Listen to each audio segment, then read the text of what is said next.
Alors, le premier retour que nous avons eu sur les leçons à tirer de la crise ont été pratiquement les retours sur la générosité, sur les surfaces supplémentaires à donner aux établissements. Or, je pense que dans la foulée, très très rapidement, on s'est rendu compte que la question n'était pas forcément sur les surfaces, même si bien évidemment il en fallait, mais dans des proportions qui étaient probablement faibles.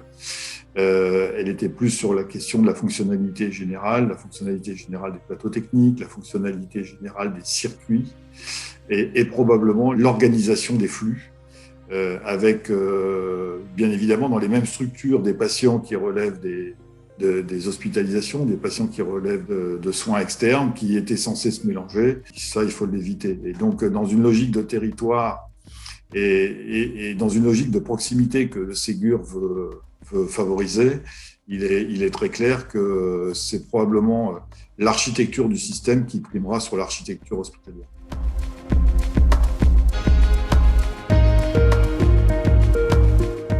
Qui relève des lieux de prise en charge et d'accompagnement, je scinderais volontiers le raisonnement en deux. D'un côté, des lits, je vais utiliser un vocable, surveillance continue, donc des patients qui doivent être surveillés en permanence et leur séjour à l'hôpital est justifié par ce suivi en permanence du patient.